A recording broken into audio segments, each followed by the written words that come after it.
Gabriela, el nuevo amanecer, de Jaime Aduana Quintana. Continuación. Continué caminando con mucho cuidado hasta llegar al cementerio central. Pasaron las horas, el miedo se apoderó de todo mi cuerpo. Mi única compañera fue la Clefa. Al llegar a la Coronilla encontré muy preocupados a Juanito y a Rodrigo. En ese momento me imaginé que era por la detención de César, pero me llevé una sorpresa al ver que lloraba incansablemente Rosita. Mi curiosidad fue grande y le pregunté: ¿qué pasó, Rosita? Tosía continuamente. A momentos parecía que respiraba con dificultad. Se ponía morada. Cuando se calmó, levantó su mirada triste con los ojos colorados, sin dejar de derramar sus lágrimas. Los labios temblorosos y el cabello deshecho, me contó: vinieron a buscarte 3 personas. Una de ellas, de aspecto varonil, me hizo preguntas sobre ti y por no saber sobre tu paradero molesta empezó a amenazarme con un palo que tenía en su mano. Pero en ese momento Duque reaccionó y empezó a ladrar con toda su furia. Y luego, cuando ella levantó el palo para golpearme, se abalanzó y la cogió de su pantalón por el pie izquierdo. Esa lesbiana no tardó en demostrar su instinto salvaje. Estrelló el palo en la cabeza de Duque de una y otra hasta matarlo. Su cabeza y su cuerpo se empaparon de sangre.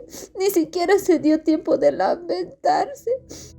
Mientras intentaba acercarme a Duque para protegerle, esos 2 homosexuales me sujetaron de los brazos y por último, cuando dejó de golpearlo, me soltaron diciendo: ahora sí puedes acercarte a tu querido perro.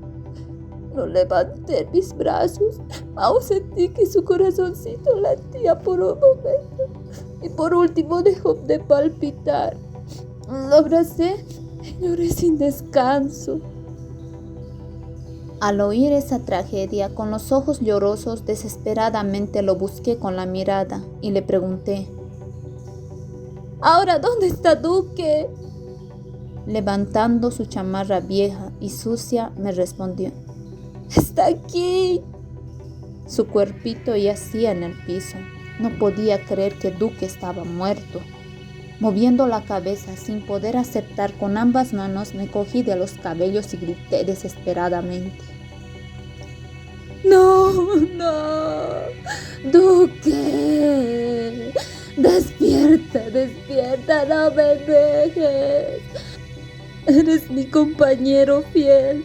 ¿Quién me va a cuidar ahora? No estás muerto. Despierta, amigo. Perdóname, amigo. Fue mi culpa. Perdóname.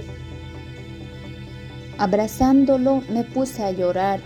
Recordaba su mirada tierna y toqué por última vez su pelito liso de color café claro, con mancha blanca en el pecho. Lo tuve en mis brazos hasta que había perdido la noción del tiempo.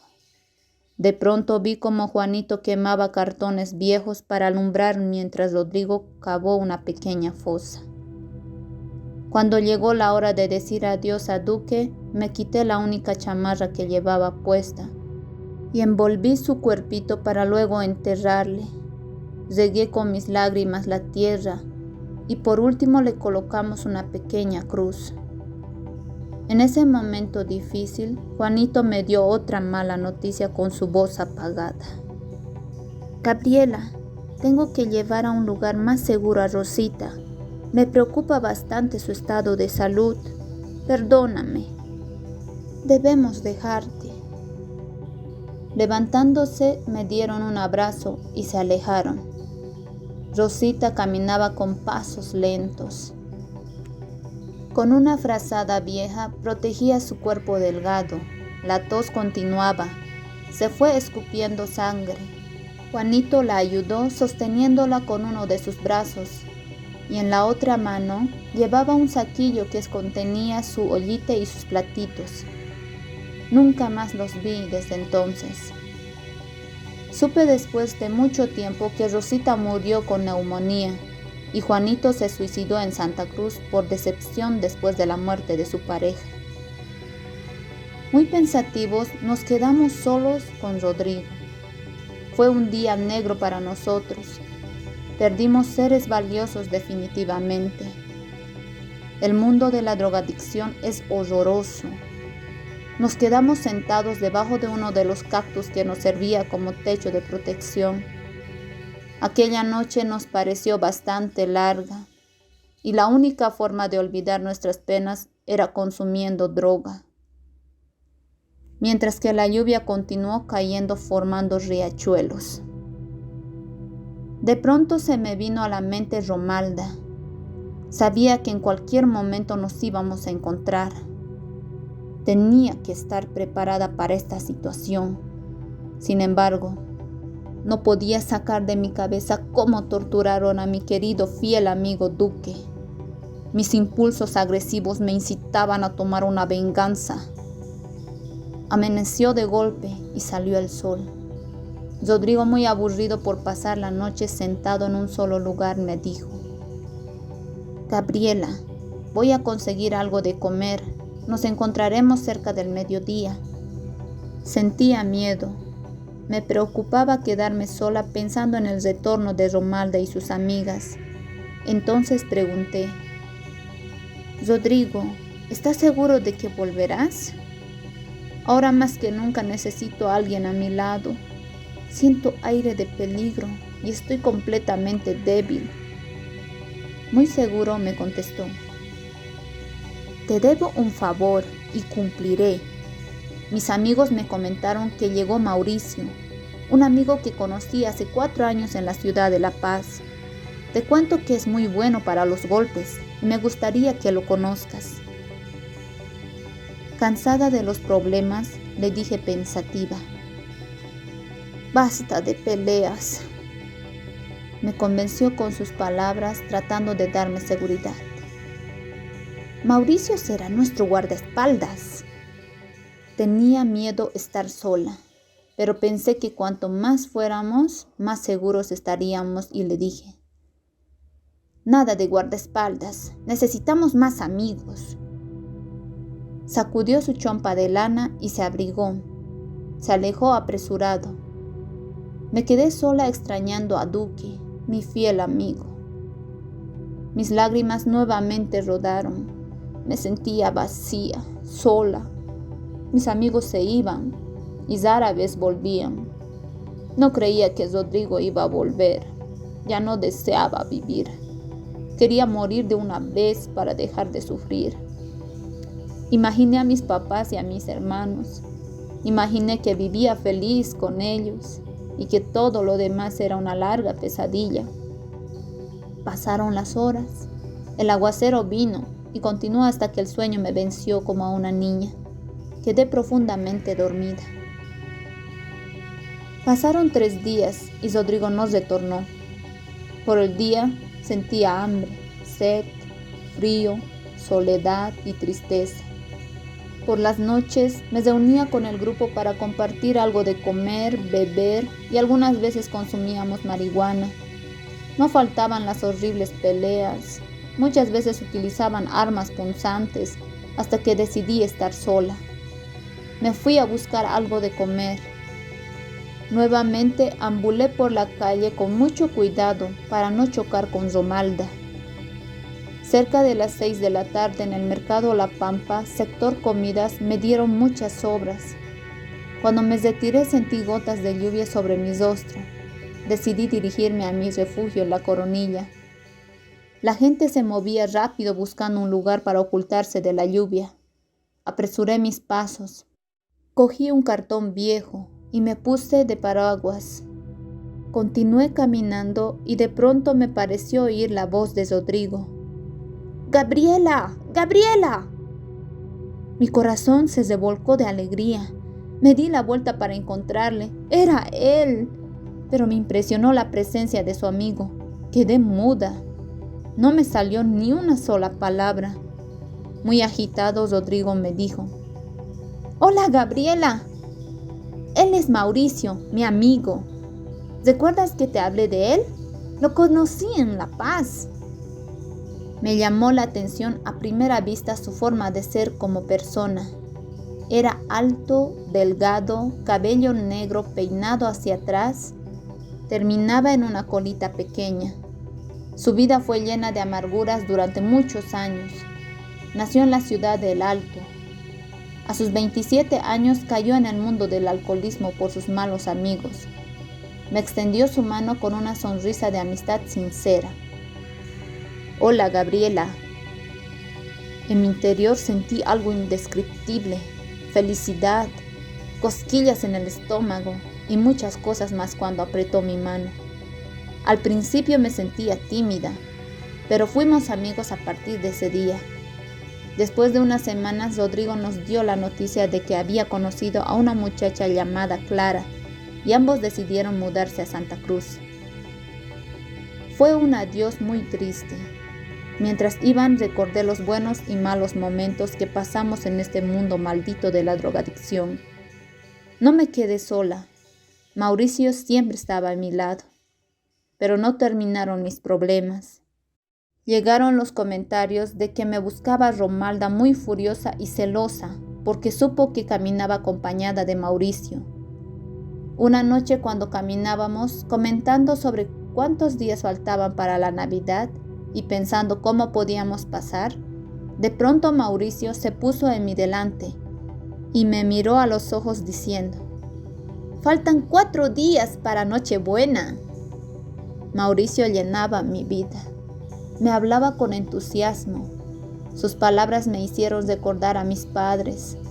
Ellos contaban los días para la llegada de la Navidad. Me agradaba caminar a su lado. Sentía confianza. Le conté mis temores y me dijo que iba a protegerme. Continuamos el recorrido por las gradas de la Coronilla conversando y observando cómo los focos del alumbrado empezaban a iluminar uno tras otro. Nuestra conversación era con más confianza. Al llegar al monumento de las heroínas, Mauricio se detuvo para observar y justo en ese momento nos sorprendieron por la espalda. Sentí una mano fuerte que me cogió por el hombro y me hizo gritar bruscamente. Quedé sorprendida cuando vi a Romalda, acompañada de Carlota y Ángela. En sus rostros se notaba la ira y el descargo con un grito. «¡Perra! Te di de comer, te acogí en mi casa cuando más necesitabas. Ahora me traicionas con este hombre». Me quedé paralizada, sin poder pronunciar una sola palabra. En ese momento me lanzó una bofetada en el rostro y no me dio tiempo para protegerme de su golpe. Me dejó empapada en sangre.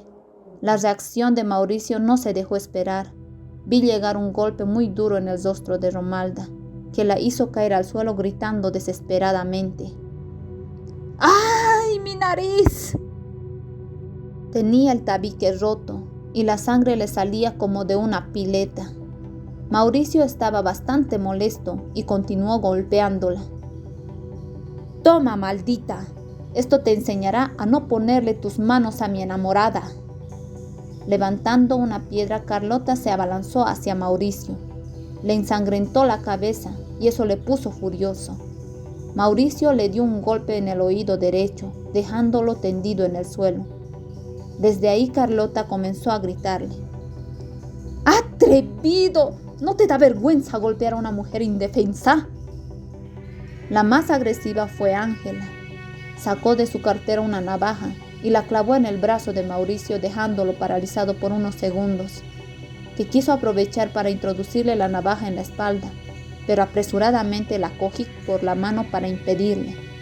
Fue la oportunidad para medir nuestras fuerzas, pero su rudeza se impuso en la pelea. Fue un alivio cuando Mauricio apareció y la agarró con una mano por el cuello de la chamarra para arrastrarla como unos 2 metros y luego la puso boca abajo y finalmente la desarmó. La ira de Mauricio era incontrolable. La cogió por la cola de su cabello y mordiendo los labios con sus dientes le dijo: «No eres ni hombre ni eres mujer, maricón». Sin dudar un segundo, Mauricio tomó la navaja y le bajó su cola. Luego se puso de pie y la arrojó en el rostro de Ángela. Ella levantó su cabello para ver si era suyo. Sus ojos se engrandecieron. Llevó una de sus manos para tocarse el cabello. Por un momento enmudeció, pero cuando reaccionó comenzó a gritar desesperadamente. ¡Mi cabello! ¡Ay, ay, mi hermoso pelo! Me costó hacer crecer con champús de primera durante 6 años.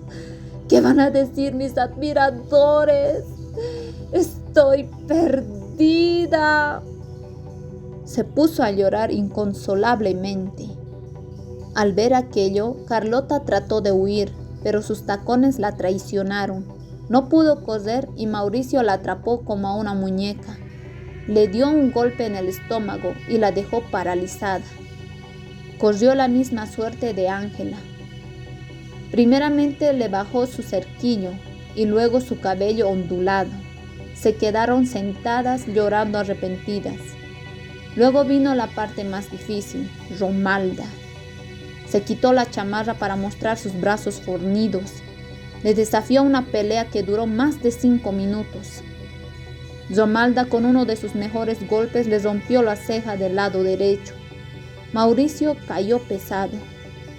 Romalda aprovechó para gritarle: «Gabriela, eres mía y la amo. ¿Piensas que dejaré que te la lleves? Prefiero verla muerta antes que perderla. Ven, probarás la fuerza de mis brazos. Te arrepentirás por haberles tocado a mis amigas». Mientras hablaba, fue sorprendida con un golpe en el tabique. Sus gritos horrorosos de dolor llenaron todo ese sector. Se revolcó en el suelo. Fue nuestra oportunidad para escapar. Corrimos hasta llegar al cementerio. Estábamos agotados. Tuvimos que descansar unos minutos. Aproveché para limpiarle la sangre del rostro y el brazo. Ambos temblábamos sin saber qué hacer. Caminábamos nuevamente hasta llegar cerca de Colcapirua. Llegamos a un lote lleno de arbustos. Nos quedamos a descansar aquella noche en ese lugar. Pasó una semana y supimos a través de nuestros amigos que nos andaban buscando desesperadamente el Katari y su grupo.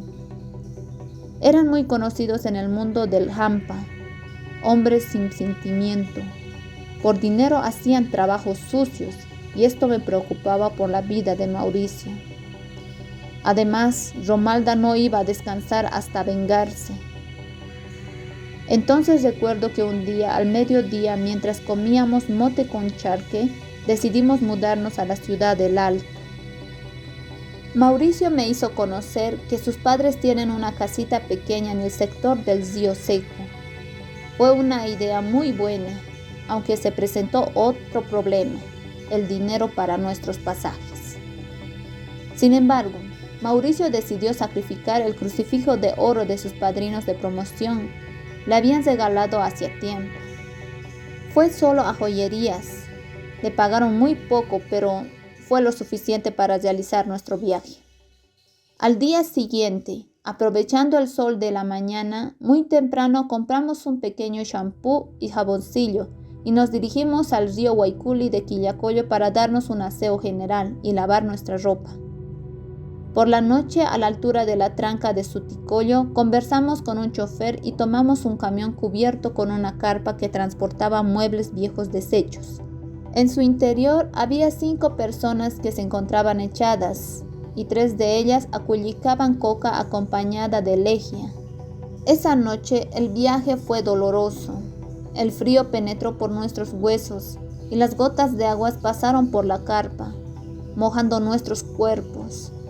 Fue la primera vez que Mauricio me abrazó para que pueda viajar dormida. Me sentí más segura en sus brazos y desde entonces fuimos enamorados.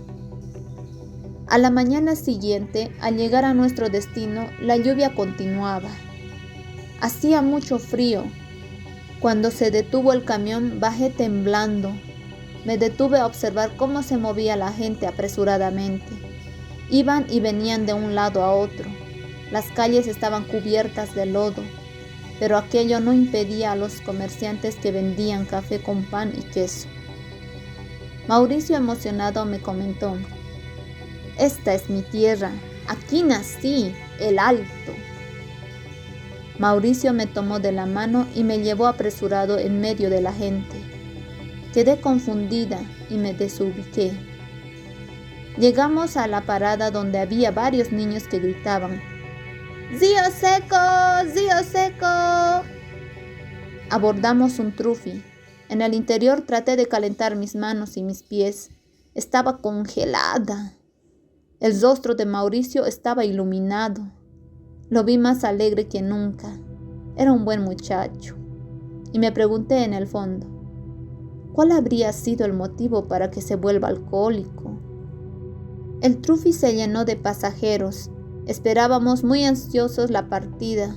Todos estaban cubiertos con sacos, chalinas, guantes, y ahí estaba la clásica vestimenta de la cholita paceña. Su pollera larga, la manta y el sombrero negro de copa alta. La movilidad empezó su recorrido. Empecé a observar atentamente desde la ventana las calles llenas de lodo y charcos de agua. Las casas estaban construidas de adobe y ladrillo. Las personas se veían humildes. Me hizo sentir muy triste. Quedé pensativa. De pronto sentí una palmada en mi hombro como aviso de que llegamos. La lluvia continuaba con bastante fuerza. Mauricio me ayudó a bajar y me tomó del brazo. Me llevó como una media cuadra. Se detuvo y me dijo: «Estás en casa». Mientras golpeaba su puerta de calamina, observé la pared de adobe. En la parte superior estaba cubierta con paja. Las calles estaban inundadas de lodo y agua. Escuchamos los ladridos de sus perros. Trataron de salir por la rendija de su puerta. Uno era de color negro y el otro plomo oscuro. Mauricio introdujo su mano por una de las rendijas y les acarició sus cabezas. Me presentó a sus dos mascotas. «Te presento a Thatcher y Kennedy». Conocía esos apellidos. Recordé que mi padre hablaba de esos personajes. Decía que eran dictadores de los países pobres e incluso hicieron asesinar a personas que no estaban de acuerdo con el saqueo del imperialismo. En ese instante escuchamos un ruido detrás de la puerta. Salió su madre, doña Mirta. Tenía el rostro quemado por el sol. Quedó atónita al ver que su hijo retornó. Mauricio se acercó y la abrazó. «Mamita, estoy de regreso». «Mi hijo, gracias a Dios estás vivo». «Por favor, perdóname, mamita, por todo lo que te hice». «¿Dónde estabas, hijito?» «Eso no importa, estoy vivo, regresé. Te quiero, mamita. No he podido dormir desde que te fuiste. Perdóname, mamá». Las lágrimas de Mauricio rodaron por sus mejillas. Su madre también se limpiaba sus lágrimas de su rostro arrugado. Se arregló el cabello canoso y habló con palabras sabias. «Una madre que ama siempre perdona a su hijo, y solo dejaré de recibirte con mis brazos abiertos cuando deje de existir en esta vida. Mamita, no te dejaré más. Un día entenderás, cuando seas padre, que el amor de los padres es grande y no tiene precio. Te quiero, hijo, y te amaré siempre. Y de todo corazón deseo que tu retorno sea definitivo». En el momento del encuentro nos olvidamos de la lluvia que nos empapó todo el cuerpo. Fue un momento de lágrimas y alegrías, mientras yo imaginaba un encuentro igual con mis padres. Mauricio era el único hijo de su familia. Me presentó a sus padres como a su novia. Ellos me aceptaron. Su padre, don Walter, estaba en la cama. Tenía un resfrío fuerte. Pero ese día nuestra llegada se convirtió en una fiesta. Además, llegamos justo para pasar en familia la Navidad y Año Nuevo. Me sentía feliz, porque desde que murió mi familia perdí el espíritu de la Navidad. y ese día regresó para mí el espíritu de la Navidad. Pasaron los días y nos convertimos en una familia unida, a pesar de que la adicción de la droga nos obligaba a consumir, hasta que ambos decidimos cambiar. Hicimos de todo, pasamos noches enteras de desesperación por consumir droga. Fue difícil, pero el deseo de estar bien era más fuerte, y sus padres eran buenos, no merecían que les hagamos sufrir más. Mi suegra me enseñó con mucho cariño los quehaceres de la casa, y Mauricio se preocupó por buscar trabajo. En el mes de febrero, mis suegros, muy preocupados, comentaron que el presidente Gonzalo Sánchez de Lozada lanzó un paquetazo que significaba el alza de las tarifas de luz, agua, gas y teléfono, pero las familias bolivianas rechazaron. Hubo enfrentamientos entre policías militares con un resultado de 36 personas muertas y 100 heridos. Mientras tanto, en esos días sucedió algo inesperado. Empecé a sentir náuseas, mareos y luego vómitos. Después de que pasaron los problemas nacionales, decidimos visitar al hospital para saber el estado de mi salud y recibimos una sorpresa grande, especialmente para Mauricio. El doctor me dijo que estaba embarazada y sin esperar nada él dio un grito de emoción. ¡Voy a ser padre! ¡Seremos papás! Era una página nueva en nuestras vidas. Por primera vez me sentí emocionada. El padre de mi hijo era la persona que amaba de verdad. Nuestros rostros reflejaban la felicidad y al mismo tiempo la preocupación porque ambos éramos adictos. Aún consumíamos algo y sabíamos que eso no era bueno para nuestro hijo. Fueron momentos muy difíciles para armarnos de valor y enfrentar nuestro problema. Lo primero que hicimos fue dialogar con los padres de Mauricio para que nos apoyen a salir del mundo de la drogadicción. En este proceso también recibimos el apoyo de psicólogos en el centro de salud. Nos ayudaron muchísimo con el cambio de nuestros hábitos y nuestro comportamiento. Pero también nos ayudó el fortalecimiento espiritual con la palabra de Dios. Gracias a los miembros que vivían con nuestros principios, nos apoyaron en los momentos más difíciles. Nuestra decisión jugó un papel muy importante para salir de este mundo maldito de la drogadicción. Pensábamos en la salud de nuestro hijo y el futuro de nuestra familia. Después de medio año de calvario, empezaron a abrirse nuevas puertas y nuevas esperanzas. Por un cambio, comenzaban a hacerse realidad. Una tarde Mauricio llegó muy contento. Nos dio la buena noticia de que había conseguido trabajo en un garaje donde arreglaban vehículos. Pasaron los días y Mauricio se convirtió en una persona responsable y trabajador. Se iba muy temprano a su trabajo y retornaba por la noche. En el mes de agosto nos dio una sorpresa cuando llegó con el cabello cortado, como de un estudiante de colegio, y dijo que se había inscrito a un instituto de mecánica para pasar clases por las noches con el objetivo de mejorar sus conocimientos. Mis suegros dijeron que nunca habían imaginado ver ese cambio radical en Mauricio. Cada día que pasaba, nuestra familia se volvía más unida. Mi suegro, don Walter, trabajaba como chofer de trufi. Salía por la mañana temprano y retornaba por la noche. Pero no todo fue hermoso. Llegó el mes más oscuro para nuestras familias bolivianas, octubre. La población pedía la nacionalización de nuestros recursos naturales al presidente Gonzalo Sánchez de Lozada y sus aliados Jaime Paz Zamora, MIR, Tony Fernández, UCS, Manfred Reyes Villa, NFR. Fueron quienes entregaron nuestros recursos naturales a manos de los transnacionales imperialistas. Aquello significaba traición a la patria. La situación política se complicó para el gobierno por los enfrentamientos con los saldos de heridos y muertos ocasionados por las fuerzas represoras. El pueblo empezó a pedir la renuncia del gobierno. Fueron días tristes. Había centenares de heridos y muertos. Muchas familias bolivianas lloraban por las pérdidas de sus seres queridos. Los pobladores del Alto ya no pudieron permitir más muertes. Se levantaron en una rebelión con bloqueos, barricadas, con todo lo que pudieron utilizar. Abrieron zanjas para impedir el paso a cualquier vehículo. Mi suegro don Walter y Mauricio tampoco quedaron indiferentes. Salieron para participar en los bloqueos del Alto, porque el día anterior 2 dirigentes de la Junta Vecinal murieron acribillados a balazos por el ejército. Fue un día fatal para mi suegro porque ya no regresó con vida. Mauricio nos contó que cuando llegó el ejército, ellos escaparon, pero mi suegro no podía correr por su edad. Lo atraparon, lo golpearon y por último, sin pensar, lo asesinaron. Mauricio y otras personas hicieron llegar el cuerpo empapado de sangre. Le habían penetrado 8 proyectiles. Mi suegra al ver no podía creer y cayó desmayada al suelo. Esa noche hubo llanto, dolor y lágrimas.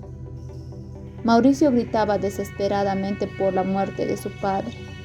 «Papá, papá, no nos dejes. Malditos asesinos, mataron a mi padre. No, no, papito, no nos dejes». Ahí estaba mi suegro, en medio de la sala, rodeado de flores. Su cuerpo yacía en un ataúd sobre una mesa de madera cubierta con la bandera nacional como un símbolo de heroísmo, porque dio su vida como muchos lo hicieron por nuestra patria, pensando en el futuro de sus hijos, nietos y las demás generaciones venideras. Llegaban flores y coronas de sus compañeros de trabajo. Tenía en su fotografía una mirada serena que nos recordaba sus palabras. Los vecinos y las personas de rostros humildes nos acompañaron esa noche. Recordaban sus anécdotas y lloraban junto a mi suegra que no paraba de llorar. «No puede ser que estés muerto, Walter. Ni siquiera conociste a tu nieta. Walter, no nos dejes». En aquella oportunidad, la gente me hizo sentir que existía. Se acercaba para darnos el pésame con respeto. Me daban la mano, me abrazaban. Me sentí un ser humano más. Ya no me sentía marginada, maltratada, ignorada, invisible. Me di cuenta que ya era parte de la sociedad. Nadie me discriminaba y aunque estábamos tristes, ya no nos hundimos ni en la droga ni en el alcohol. Mi suegra me trataba como una madre. Me quería al igual que mi suegro. Ellos fueron los primeros en alentarme para mi recuperación. Por eso cuando nos dejó mi suegro lloré mucho. Mis lágrimas no dejaban de rodar por mi rostro. Los recuerdos invadían mi mente, su sonrisa, sus consejos. El entierro fue amargo. Pasaron 2 días y a través de la radio supimos que llegaron compañeros mineros que ingresaban en la ciudad de La Paz. El sonido de las dinamitas hizo retumbar el suelo. El pueblo se unió con la consigna de derrotar al gobierno. Sin perder tiempo, Mauricio levantó un palo y se fue para sumarse a la lucha. «No se preocupen, regresaré. Tenemos que derrotar a este gobierno sirviente del imperialismo». Le pedimos que se quedara en la casa porque ya no queríamos perder a nadie más, pero nuestras palabras no causaron ningún efecto para convencerlo. Se alejó con pasos apresurados. Nos quedamos pidiéndole a Dios que lo cuide para que no le pase nada malo. Pasaron 2 días y no teníamos ninguna noticia de Mauricio. Nuestra preocupación era grande. Pensábamos que algo malo le había sucedido. Las imágenes en la televisión eran bastante penosas. Había centenares de heridos y muertos. Hasta que el gobernante movimentista decidió dejar la presidencia, escapando en un avión hacia los Estados Unidos, con su personal más cercano. Entre ellos estaba el más conocido como el sanguinario Carlos Sánchez Berzaín. El costo de la represión tuvo un saldo más de 70 muertos y 400 heridos. Dejaron muchos niños huérfanos y viudas con un futuro incierto. La población, al enterarse, empezó a calmarse poco a poco y la situación comenzaba a normalizarse. quedando en el recuerdo y en la memoria que miles de bolivianos todo lo sucedido que se quedó como una parte de nuestra historia. Por la noche, mientras esperábamos la llegada de Mauricio, vimos la llegada de mucha gente gritando diferentes consignas y en sus rostros la satisfacción de echar a un gobierno neoliberal. ¡Muera el imperialismo! ¡Muera la política neoliberal! ¡Mueran los traidores a la patria! ¡Mueran los vendepatria! ¡Viva Bolivia libre! Cerca a las 9 de la noche, Mauricio llegó con un grupo de vecinos. Fue un momento de abrazos y lágrimas deseando que nunca más se repita. Los días se normalizaron. Extrañamos mucho a don Walter, pero aún así, Mauricio continuó con su trabajo y sus estudios por la noche. Yo me quedé en la casa para hacer las cosas de la casa, mientras esperaba el momento del nacimiento. Los lunes por la mañana mi suegra visitaba el cementerio llevando flores a mi suegro.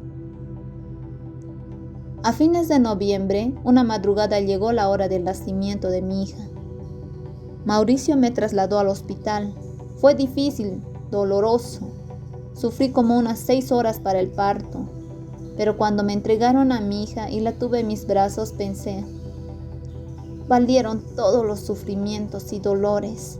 Ahora ya tengo una compañerita, mi hija. Sentí que tenía que vivir por ella y mi familia. Cuando ya nos encontrábamos en la casa de unidos toda la familia, decidimos darle un nombre a nuestra hija, Libertad, en homenaje a los caídos de la guerra del gas. Posteriormente, cuando nació mi segunda hija, sentí la misma emoción de cuando nació Libertad. Ya tengo 2 buenas razones para vivir y luchar en esta vida. La llamamos esperanza. Tiene un significado profundo para nosotros, para los niños de la calle que aún no han perdido la esperanza de cambiar en el futuro. Esperanza de no ver más niños y adolescentes durmiendo en las calles o bajo de los puentes, y menos extendiendo la mano por una moneda. De los miles de testimonios que hay, este es uno de los que acabo de compartir, mostrando lo difícil de esta vida, esperando que les sirva como un ejemplo de prevención a nuestra juventud y niñez, para que no se dejen llevar por los malos jóvenes que consumen bebidas alcohólicas y drogas y dediquen la mayor parte de las horas a estudiar para agrandar sus conocimientos, cuidando su salud, realizando deportes sanos.